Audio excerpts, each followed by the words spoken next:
Ouvi falar do quilombo velho numa tarde abafada na varanda da casa da minha tia, no sertão da Bahia. Elias, meu primo, largou a pergunta entre uma jogada e outra de dominó. Tem coragem de ir no poço do quilombo hoje à noite? O silêncio que se seguiu foi mais pesado que o calor.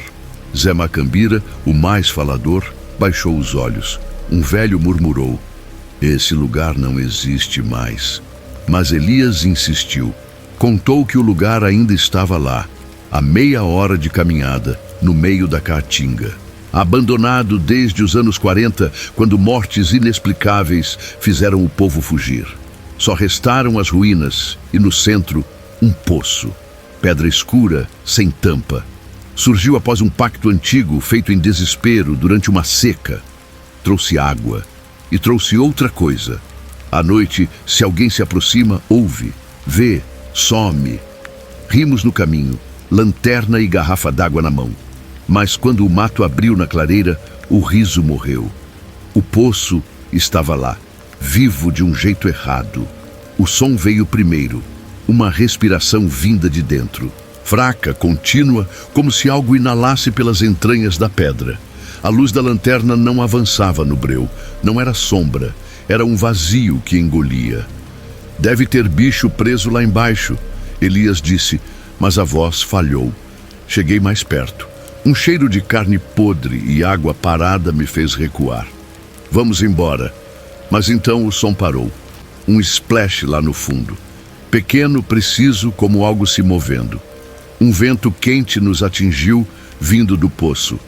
Nele, vozes. Língua quebrada, antiga, sussurrada por bocas que não respiram. As lanternas falharam. Corre! Elias gritou. Corremos! Mas o mato parecia se fechar atrás de nós. Quando finalmente vimos a varanda da casa, o silêncio ao nosso redor parecia ter nos seguido. Elias teve febre, delírio, dizia coisas sobre olhos sob a água, vozes dentro da pedra. Minha tia rezava com medo nos olhos. Eu não dormia. O som ainda vinha, às vezes, quando o mundo ficava quieto, como se respirasse dentro de mim. Nos dias seguintes, Elias se calou. Ficava parado no terreiro, encarando o mato, murmurando orações sem som. A sombra do poço se pendurou nele. Eu esperava a minha vez. Na madrugada do 6º dia, ele desapareceu. Deixou pegadas rumo ao mato. Fui atrás, sozinho. O quilombo estava ainda mais escuro. O poço mais fundo. Elias ajoelhado diante dele, como se ouvisse missa. Quando me aproximei, seus olhos estavam secos demais. Quem é Elias? Ele sussurrou. O que mora no fundo? O que foi deixado aqui? Disse que o poço era uma boca, que queria abrir de novo, que ele era a porta. A água que não seca, a terra que sangra. Sacudi Elias. Ele chorou. Voltamos. No dia seguinte foi mandado para a Feira de Santana. Nunca mais voltou, fingiu esquecer. Casou, teve filho, sorri calmo. Mas às vezes, no meio de uma frase, ele cala e baixa os olhos. E eu vejo. Ele lembra. Eu nunca mais voltei lá. Nem cheguei perto da trilha. Mas o poço continua onde sempre esteve. Quieto, esperando. O tempo não apaga tudo. Certas coisas não envelhecem, só esperam. Não escrevo isso por saudade, escrevo por respeito. Alguns lugares não querem ser lembrados. E o poço não devia ter sido visto.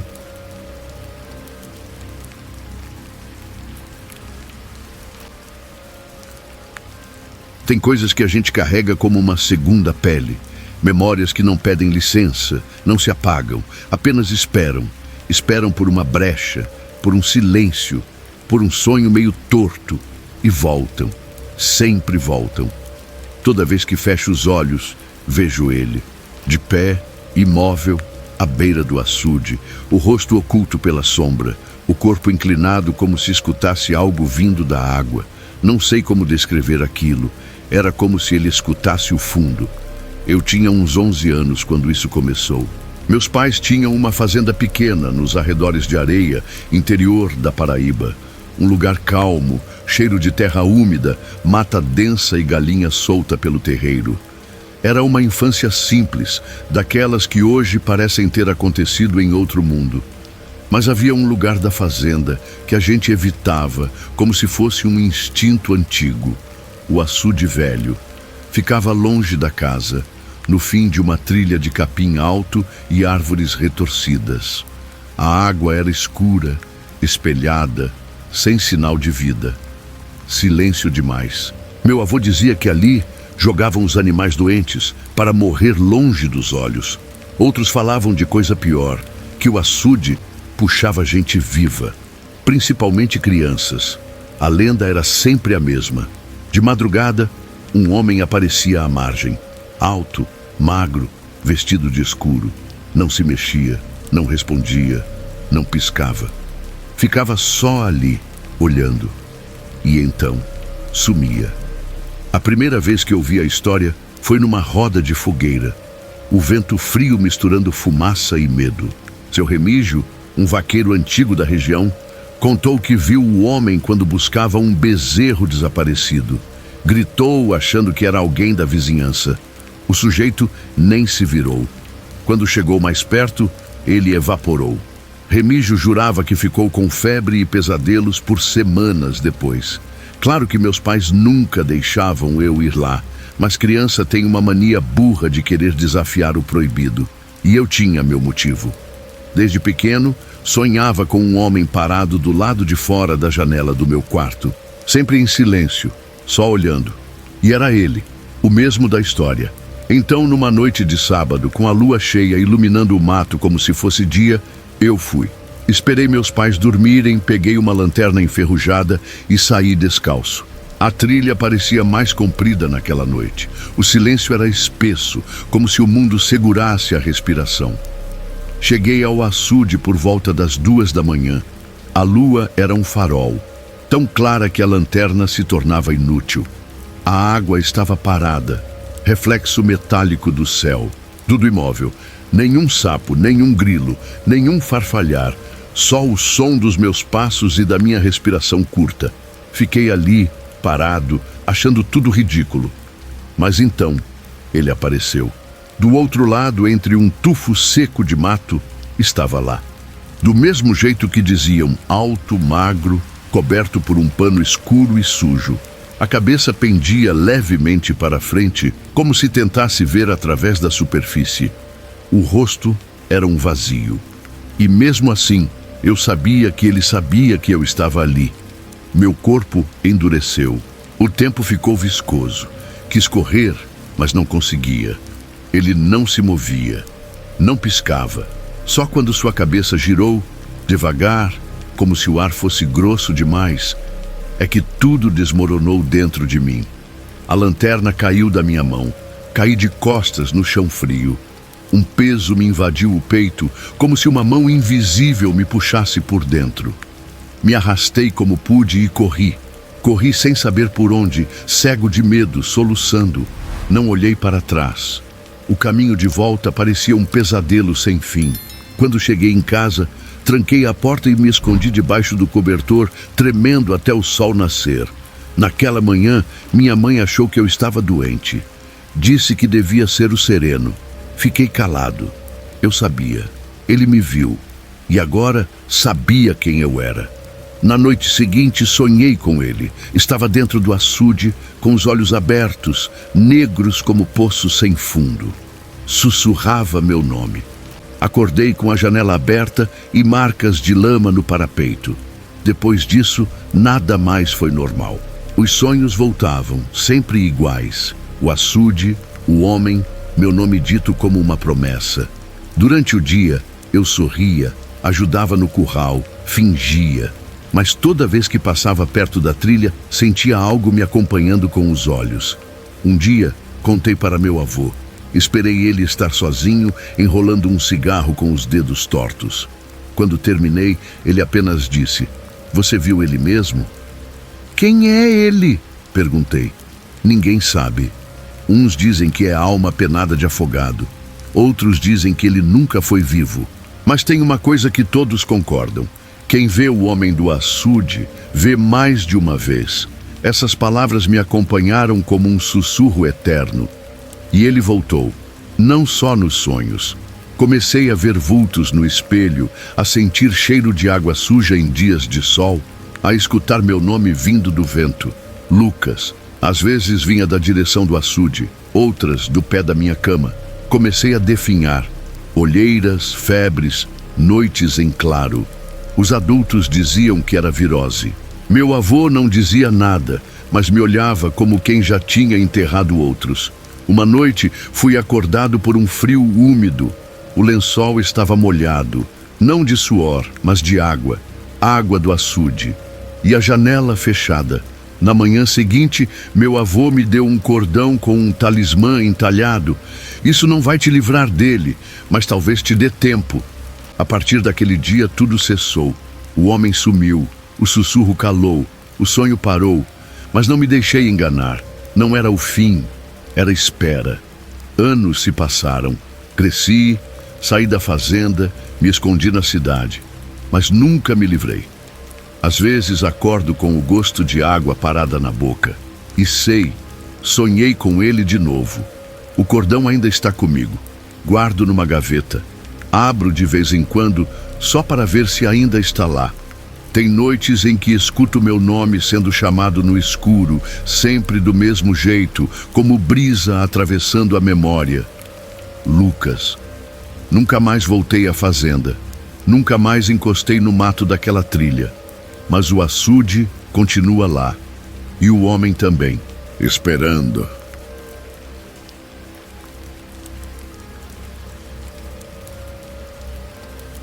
Meu nome é Rafael, tenho 33 anos e há quase 10 cruzo o Brasil como mochileiro. Durmo onde dá, como o que posso, e aprendi a confiar nos meus instintos, mais do que em qualquer site de hospedagem.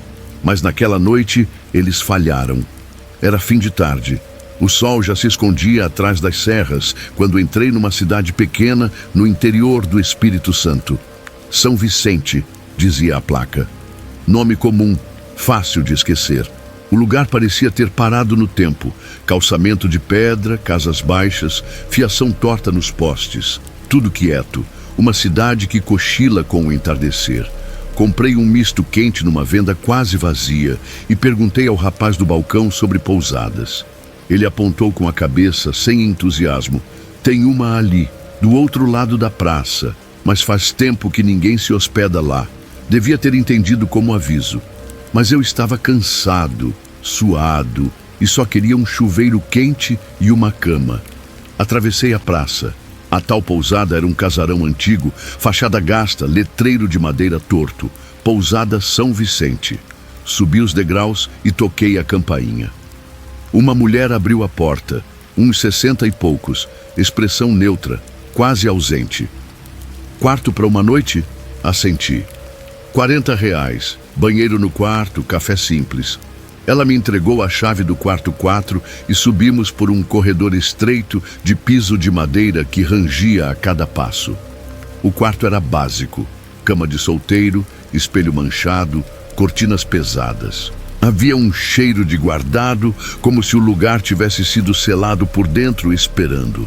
Não vi mais ninguém, nenhum hóspede, nenhum ruído vindo de outros quartos. Era como se o casarão estivesse oco por dentro. Tomei banho, deitei e apaguei. Acordei com batidas na porta, 3 da manhã, secas, rígidas. Vicente, tá aí, rapaz. Sentei na cama, imóvel. A voz era grave, arrastada. Soava como se saísse do outro lado da madeira. Mas o olho mágico mostrava apenas um corredor vazio, iluminado por uma lâmpada amarela que oscilava no fim do corredor. Vicente, abre a porta. Tô esperando. Tranquei a porta, empurrei a cômoda contra ela e recuei. A voz continuava, baixa, próxima, como se falasse para dentro da madeira. Eu sei que você tá aí. O coração martelava. Tentei racionalizar. Alguém brincando? Um bêbado? Mas a pousada seguia muda. Um silêncio espesso, como se abafasse tudo o que fosse vivo. Peguei o celular, sem sinal. Nenhum Wi-Fi visível. Era como se, de repente, o mundo lá fora tivesse deixado de existir. Não dormi mais. A madrugada passou lenta, doída. Cada estalo do piso parecia passo, cada sombra, ameaça. Às 5h40, peguei minhas coisas, desci em silêncio. A recepção estava vazia. Nenhum sinal da mulher, nenhum café. A porta da frente estava apenas encostada. Saí sem olhar para trás. Atravessei a praça. O mesmo rapaz da venda abria as janelas. Quando me viu, perguntou: "Dormiu onde?" "Na pousada São Vicente. A que você indicou?" Ele parou. "Eu? Não falei nada de pousada ontem." "Como não? Você apontou..." "Disse que fazia tempo que ninguém se hospedava lá." O rapaz franziu a testa, a voz mais baixa agora. "Aquilo ali tá fechado faz 15 anos." Senti meu estômago afundar. "Quem era Vicente?" Ele hesitou, depois respondeu: "Era o dono. Dizem que foi morto no quarto 4. Corpo só apareceu dias depois." "E a mulher, a dona da pousada?" Ele balançou a cabeça. "Depois da morte dele, ninguém mais morou ali. A casa ficou abandonada. Tem gente que ouve coisa, mas ninguém tem coragem de entrar." Fiquei em silêncio. Eu tinha dormido lá dentro, sentado naquela cama, ouvido a voz. Tudo era real demais para ser sonho. Ele me encarou. "Se você entrou ali e saiu, é melhor esquecer. Essas coisas, quanto menos a gente mexe, melhor." Saí da venda sem responder. Atravessei a praça sem me aproximar do casarão. Agora ele parecia diferente, mais escuro, mais opaco, como se ocupasse um lugar que não era mais dele. Fui embora da cidade sem olhar para trás. Nunca mais procurei por São Vicente. Nunca tentei saber mais, porque certas portas, uma vez abertas, nunca fecham direito. Hoje, toda vez que entro num quarto de pousada em cidade pequena, olho 2 vezes o número na porta. Se for 4, peço para trocar. Não explico o motivo, nem preciso. Porque às vezes, bem no meio da noite, ainda acordo com aquela voz sussurrando, firme, do lado de fora da porta: "Vicente, eu sei que você está aí."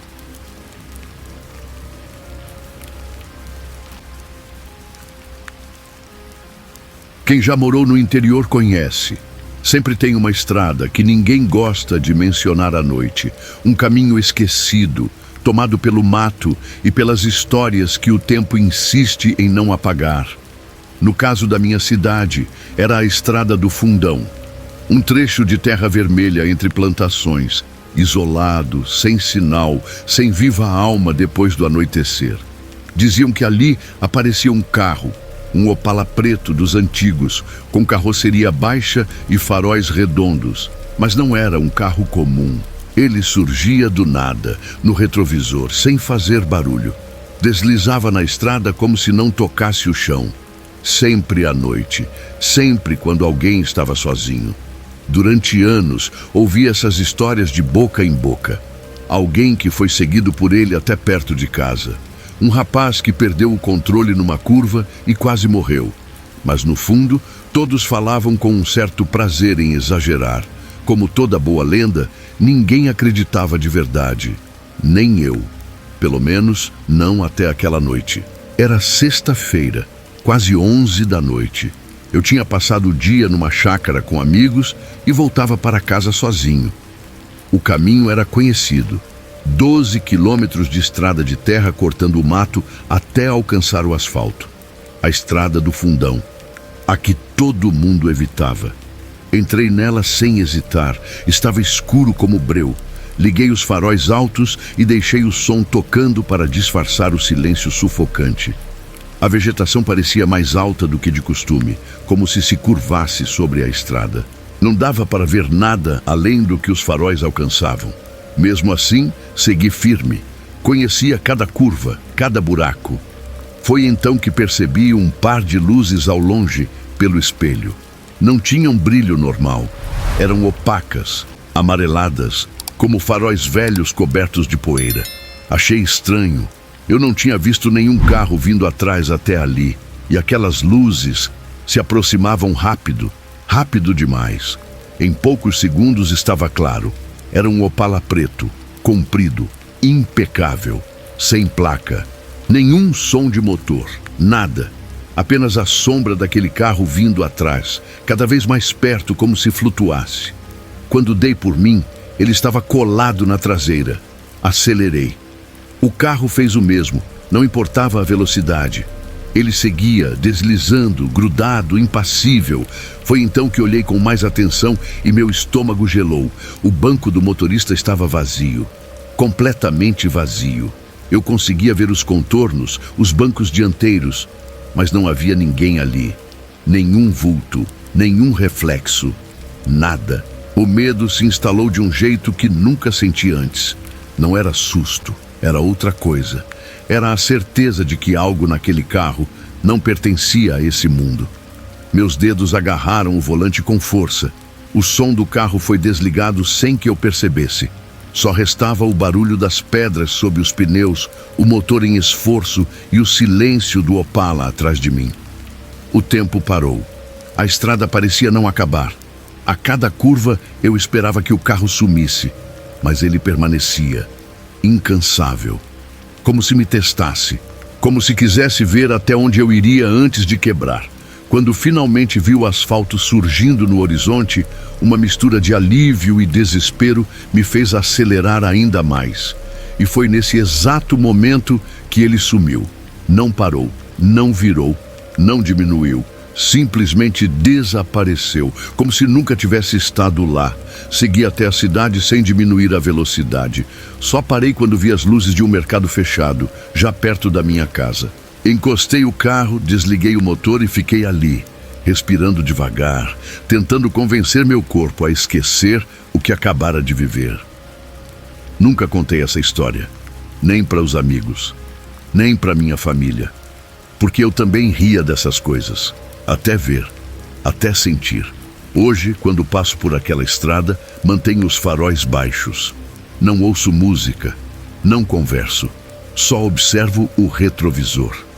Porque agora eu sei.